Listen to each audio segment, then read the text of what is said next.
The following is a production of Neural Network Media and is completely AI generated. It is intended for entertainment and educational purposes only.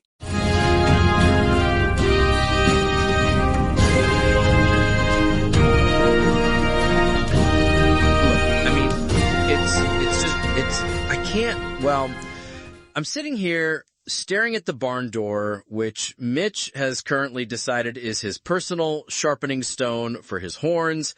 And I'm looking at the news feed and I feel like I'm watching a demolition crew try to renovate a skyscraper by removing the foundation because it's restricting the building's freedom to move. That's one way to put it, John.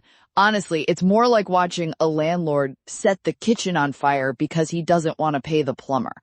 I'm sitting here in Queens. The sirens are going off outside, probably another Operation Metro surge sweep. And I gotta tell you, the coffee is bitter and the news is worse. Well, we've got a packed show today, a lot to cover, even if most of it makes me want to go back into the goat pen and lock the gate from the inside. Yesterday we were talking about the sentencing of Jimmy Lai in Hong Kong, that funeral for the free press, and that DHS funding deadline on Friday the 13th.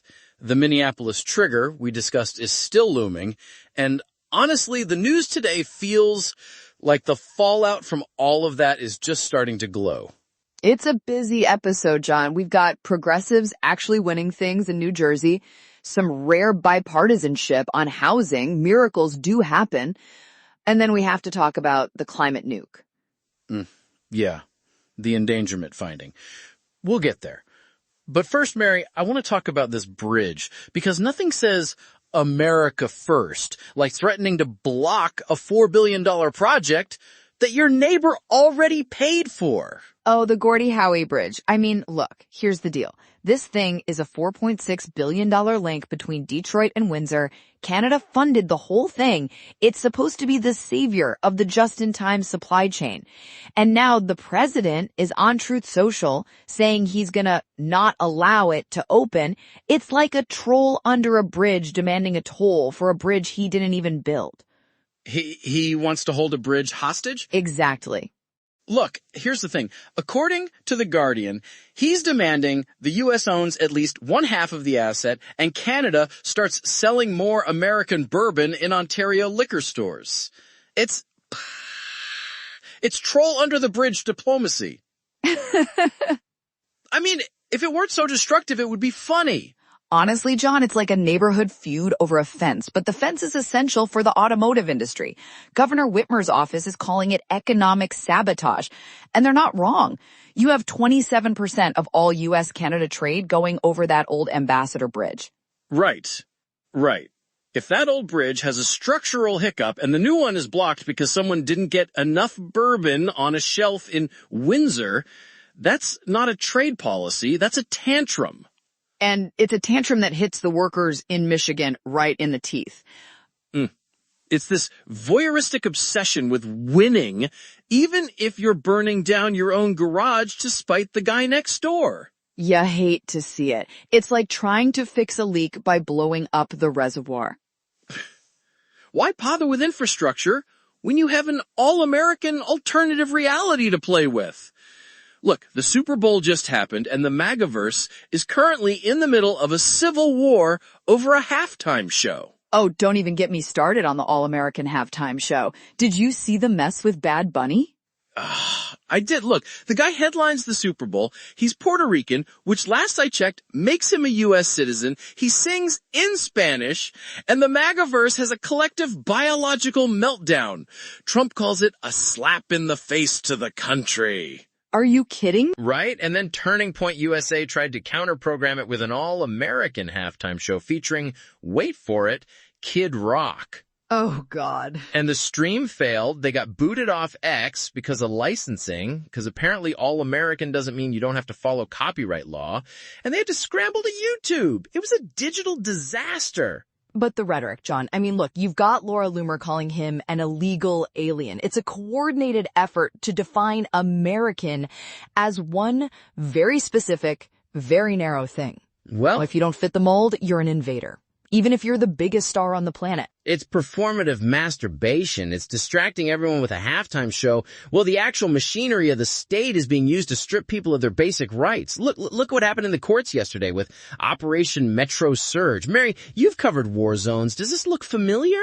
Yeah. This is where it gets gritty. While people were tweeting about Bad Bunny, the Fifth Circuit and the Ninth Circuit were busy dismantling due process. Right.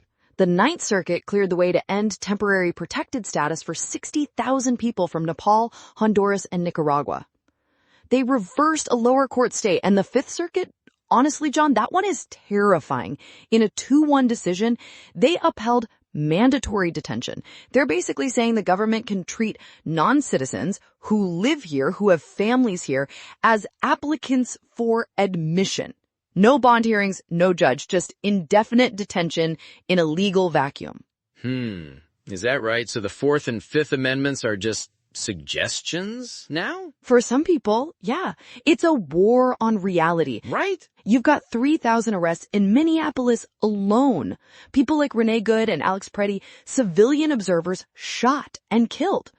According to advocates on the ground, it's a domestic military occupation. Look, it's why H.R. 9495 is so dangerous, the nonprofit killer bill. Mary, have you looked at Section 4 of this thing? Is that the terrorist supporting designation? Yes. It gives the Treasury Secretary, Scott Bessent, unilateral authority to strip any 501c3 of its tax-exempt status. He just has to label them a terrorist supporting organization. No due process, no evidence sharing. You get 90 days to cure it, but how do you cure a label that was stuck on you by a guy who wants to shut you up? I gotta tell you. It's a muzzle. They're coming for the group supporting Palestinian rights, climate justice, anyone who sticks a head above the trench.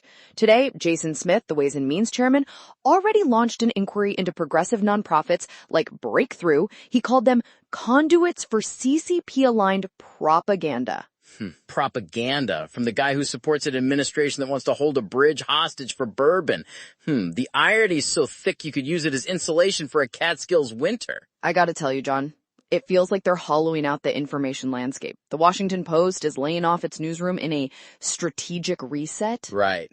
My nephew Vector is over there on the Neural Daily talking about how decentralized AI will replace journalists. Honestly, that kid would sell his own grandmother if the algorithm told him it was high growth. Look, speaking of systems, we need to talk about labor. Independent media like this doesn't just manifest out of the ether. It takes real human work to build the infrastructure. We are 100% here because of the vision and the grind of Eric Christensen. He's not a media conglomerate. He is a builder who poured his own resources and time into creating this platform so we could have these conversations. If you value independent voices over corporate algorithms, please consider visiting our new Patreon at patreon.com/neuralnetworkmedia to support Eric's work. It's an act of solidarity that keeps the lights on and the servers running. Let me tell you, Eric is the real deal. He's the guy keeping the lights on while the corporate giants are busy boarding up the windows. You need independent voices more than ever when the Treasury Secretary is looking for terrorists under every nonprofit rock. Well, we should probably talk about the Epstein files, because if you want to see how the system protects itself while claiming transparency, this is the masterclass. Oh, Ro Khanna is on the warpath about this, and I'm not going to lie, I'm with him. Look, the DOJ released 3.5 million pages under the Epstein Files Transparency Act, but the redactions? Rep Khanna pointed out an email from 2013, someone sending Epstein a message about a new Brazilian, sexy and cute, 9 years old, and the name of the sender is redacted? No way. The DOJ says they're protecting reputational interests. Since when is potential child predator a reputational interest the federal government is supposed to protect, especially when the same DOJ accidentally exposed the names of the victims in the same data set? It's disgusting. Honestly, it's a black marker cover-up. They protect the powerful men and leave the survivors out in the cold. And then you have Ghislaine Maxwell asking for clemency? Give me a break. She's trying to leverage her silence for a pardon. It's the ultimate shadows of power move. Meanwhile, Commerce Secretary Howard Lutnick is in the hot seat because unredacted emails show he might have been closer to Epstein than he let on. It's all a mess, Mary. A legislative, moral, and biological mess. But John, we got to talk about the glimmer of hope, New Jersey, Analia Mejia. Let me lead on this because I love a good unbossed story. Go for it. Look, here's the deal. The county line in New Jersey, that rigged ballot system where the party bosses basically pick the winners, is dead. And in the first big test, Analia Mejia, Bernie's former political director, won the special primary in the 11th district. Right on. She's leading by 868 votes. It's proof that the ground game can actually win if you take away the rigged ballot. It's a win for the progressive ground game. She had AOC, Bernie, Elizabeth Warren, all the usual suspects of the left. It shows that the Democratic Party can move toward the labor wing if the rules aren't rigged against them. And speaking of things that aren't rigged, well, maybe the House actually passed a housing bill 390 to 9. I had to check the source twice. H.R. 6644. The Housing for the 21st Century Act. Bipartisanship. It's like seeing a unicorn in Queens. Right. Maxine Waters and French Hill work together on it. It's a supply-side play, modernizing FHA limits, cutting red tape for construction.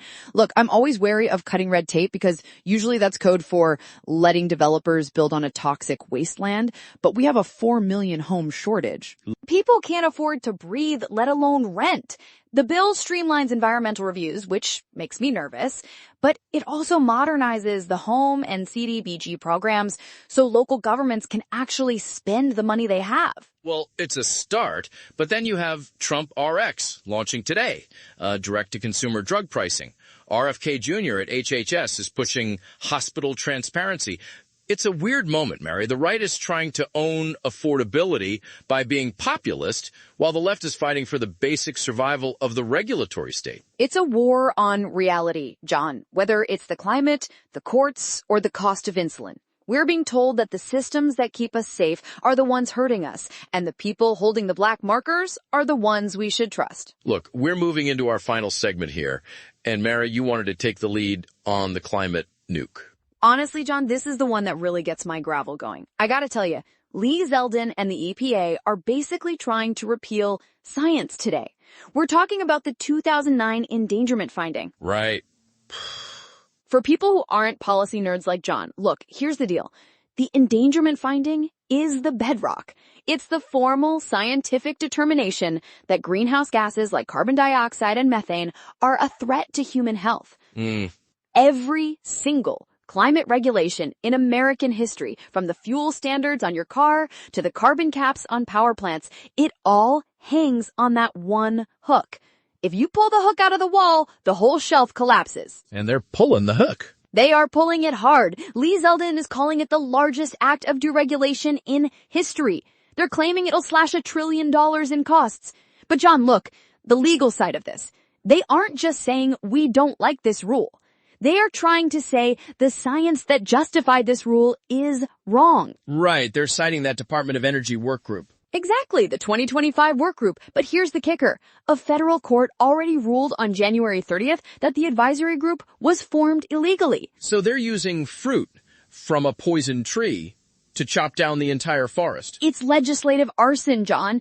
I'm sitting here in Queens. We've had basement floodings that have killed people, actual people in my neighborhood, because the infrastructure can't handle the rain. And now the EPA is saying we don't even have to measure greenhouse gases anymore? Look, I mean, it's just, they're treating the atmosphere like a corporate trash can. If you can't win the science, you just delete the science from the books. It's like trying to cure a fever by breaking the thermometer. Honestly, it's worse than that. It's like breaking the thermometer and then making it illegal to mention that the patient is sweating. Automakers won't have to comply with GHG standards anymore. They won't even have to report them. Right. This is what Zeldin meant by a blitz. You hit the science, you hit the lawyers, you hit the judges. You make it so that by the time a court can rule this illegal, which they likely will given the poisoned tree aspect, the damage to the regulatory framework is already done. Well, and while they're doing this here, you've got the Walk for Peace monks arriving in D.C. today. 108 days, 2,300 miles. They walked, starting from the southwest, through a snow drought. I gotta tell you, I admire the stamina. They're at the Lincoln Memorial right now, trying to remind people that the link between climate stability and human peace is real. You look at Mindoro in the Philippines, militarized displacement of indigenous Mangyan people so corporations can get to the mineral. It's the same story. Climate instability creates a resource grab, which creates a military crackdown. Whether it's Operation Metro Surge in Minneapolis or aerial bombardments in the Philippines, it's all one big loop of national security being used to protect the people at the top of the food chain. You hate to see it, but that's why we're here, John. We're the ones pointing at the loop. Look, we're at the end of our rope for today, and so is Mitch. He's currently trying to eat my hoodie and the internet cable. He's got good taste, John. That pilled heather gray is a classic. Here's the deal. We're watching a coordinated blitz. It's the bridge, it's the EPA, it's the Epstein redactions, it's the non-profit killer bill. They are moving fast because they know that if they stop moving, we might actually have a second to catch our breath and organize. So don't let them stop you. Keep your eyes on the strikes, keep your eyes on the court rulings, and for the love of God, don't let my nephew Vector tell you that algorithmic governance is the solution to a housing crisis. Amen. We'll be back tomorrow to see if the Gordie Howe Bridge has been turned into a private toll road for bourbon. In the meantime, go outside, pet an animal. Not Mitch, though. He's in a mood. Stay gritty, Queens. Look, I think see you tomorrow. God, Mitch, get off the internet cable. Honestly, this goat. I'm telling you, he's the only one in that house with any sense. Good night, John. Good night, Mary. He's